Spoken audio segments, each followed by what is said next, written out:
কিন্তু দুঃখের বিষয় হলো মুসলমান, আল্লাহ রসুলের নবুয়তের 10ম হিজরিতে চাচা আবু তালেবের ইন্তেকাল হয়ে যায়। আল্লাহ নবী মক্কার জমিনে একা হয়ে যায়। আর তার 5 মাস পরে আবার আল্লাহ রসুলের যিনি প্রিয় স্ত্রী আমাদের আম্মা জান খাদিজা রাদিয়াল্লাহু তাআলা আনহার ইন্তেকাল হয়ে যায়। এবার আল্লাহর নবী মক্কার জমিনে একা হয়ে যায়। চাচা আবু তালেবও নাই, আম্মা জান খাদিজাও নাই। এবার মক্কার কাফেররা চতুর্দিক থেকে আল্লাহর নবীর উপরে নির্যাতন শুরু করে দিয়েছে, অত্যাচার জুলুম শুরু করে দিয়েছে।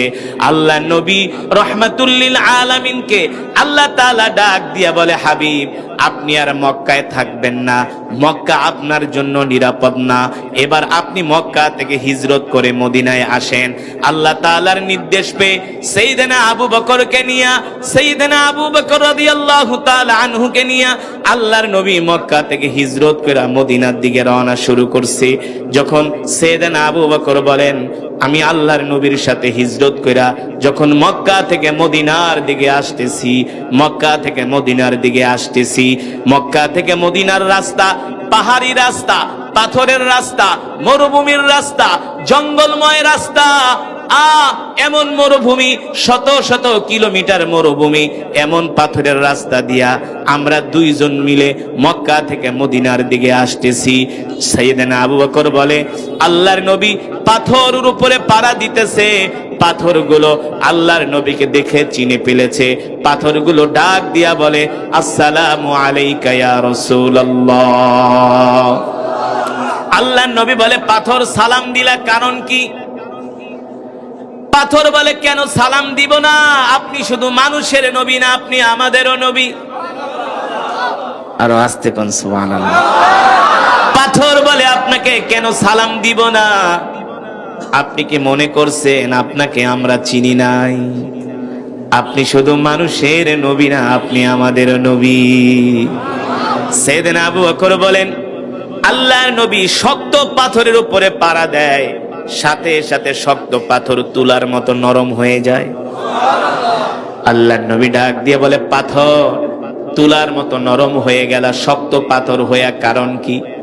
বলে, আপনি তো নবী, যদি শক্ত পাথরে পাড়া দেন আপনার কষ্ট হবে, এই কারণে আপনার সম্মানে আমরা পাথর তুলার মতো নরম হয়ে গেলাম। সাইয়েদনা আবু বকর রাদিয়াল্লাহু তাআলা আনহু বলেন, আমি দেখতেছি মরুভূমির গাছগুলো আল্লাহর নবীকে দেখা সালাম দেয়। কি বলে? আসসালামু আলাইকা ইয়া রাসূলুল্লাহ। আল্লাহর নবী বলে, গাছ সালাম দিলা কারণ কি? বলে, কেন সালাম দিব না? আপনি শুধু মানুষের নবী না, আপনি আমাদেরও নবী। সাইয়েদনা আবু বকর বলে, আল্লাহর রাসূলকে শুধু গাছ সালাম দেয় না, আল্লাহ রসুলের মাথার উপরে আকাশের মেঘমালা ছায়া দেয়। জোরে বলেন সুবহানাল্লাহ। আল্লাহ রসুলের মাথা মোবারকের উপরে আকাশের মেঘমালা ছায়া দেয়, ছাতার মতো মেঘগুলো আল্লাহ রসুলের মাথার উপরে এসে জমে থাকে। আল্লাহ রসুলের গায়ে রৌদ্রের আলো লাগতে দেয় না। সাইয়েদনা আবু বকর বলে, শুধু এখানেই শেষ না, আমি আল্লাহ রসুলের সাথে মরুভূমির মধ্যে দিয়ে হাঁটতেছি, জঙ্গলের মধ্যে যত কীট পতঙ্গ, সব কীট পতঙ্গ গুলো আল্লাহ নবীকে দেখা সালাম দিতেছে। কারণ আল্লাহ নবী শুধু মানুষের নবী না, এই পৃথিবীর জমিনে আল্লাহ যত মাখলুকাত সৃষ্টি করেছেন প্রত্যেকটা মাখলুকাতের নবী হলেন আল্লাহর নবী। ঠিক কিনা বলে? ঠিক কিনা বলেন? আল্লাহর নবী গাছের নবী, আল্লাহর নবী মাছের নবী, আল্লাহর নবী হরিণেরও নবী। তিনি হলেন রাহমাতুল লিল আলামিন। আল্লাহ তাআলা কোরআনুল কারীমে সে কথাই বলছেন, ওয়ামা আরসালনাকা ইল্লা রাহমাতাল লিল আলামিন। আল্লাহু আকবার। সাইয়েদনা আবু বকর বলেন, আল্লাহর নবী বিশ্ব নবীকে নিয়ে আমি মরুভূমির মধ্যে দিয়ে হাঁটতেছি। সফরের যখন 4-5 দিন পার হয়ে যায়, আল্লাহর নবী আমাকে ডাক দিয়া বলে, আবু বকর, আনা জাইউন জিদ্দান, আনা আতশানুন জিদ্দান।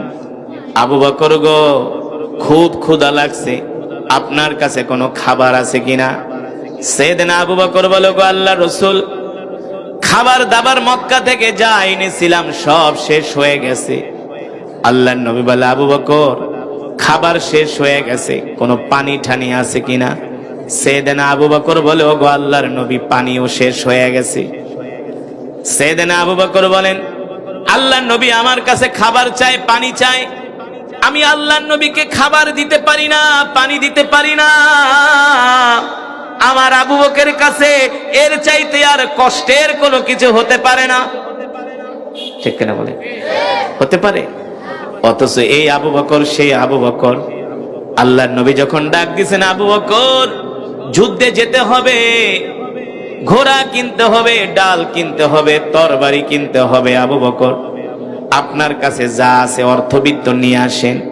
সাইয়েদনা আবু বকর বলেন, আমি দৌড়াইয়া বাড়িতে গেলাম, আমি আমার আলমারির চাবি খুইলা, আমার অর্থাগারের চাবি খুলে যত অর্থ সম্পদ ছিল, এমনকি রান্নাঘরের লবণের বাটিটা পর্যন্ত, লুসনিটা পর্যন্ত আমি আল্লাহর নবীর সামনে এনে হাজির করেছি। আল্লাহর নবী ডাক দিছে, আবু বকর সব কিছু নিয়ে আসছেন, বাড়ি থেকে কিছু রেখে আসেন নাই? সাইয়েদনা আবু বকর বলে, বাড়িতে আমি আল্লাহ রসুলকে রাইখা আসছি। জোরে বলেন সুবহানাল্লাহ।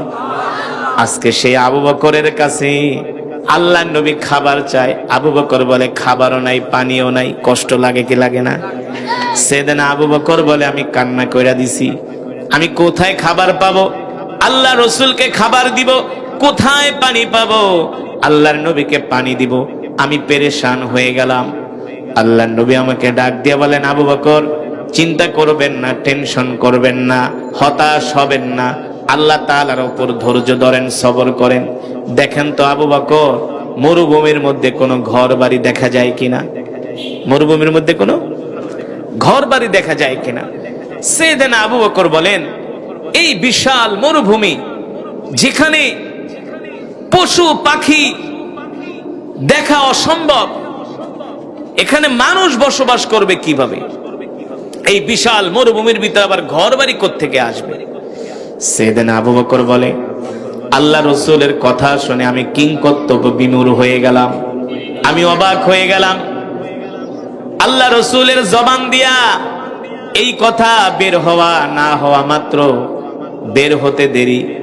সাইয়েদনা আবু বকর বলেন, আমি 10 কদম দিয়া যখন সামনে আগাইলাম, দেখি মরুভূমির মধ্যে একটা বাড়ি দেখা যায়। আর জোরে বলেন সুবহানাল্লাহ। মরুভূমির মধ্যে কি দেখা যায়? জোরে বলেন কি দেখা যায়? মরুভূমির মধ্যে বাড়ি দেখা যায়। সাইয়েদনা আবু বকর বলে, আমি এত খুশি হলাম, আল্লাহ নবীকে ডাক দিয়া বললাম, ওগো নবীজি তাকায় দেখেন, ওই যে মরুভূমির মধ্যে একটা বাড়ি দেখা যায়। আল্লাহ রসুল বলে, আবু বকর চলেন চলেন, আমরা ওই বাড়িতে যাইয়া মেহমানদারি গ্রহণ করব, ওই বাড়িতে যাই আমরা কিছুক্ষণ সময় বিশ্রাম নিব। যখন সূর্যের আলো কমবে, রোদ্রের তাপ কমবে, আমরা আবার আমাদের যাত্রা শুরু করব। এই কথা বলে আল্লাহ রসুল বলে, আবু বকর চলেন আমরা ওই বাড়ির দিকে যাই।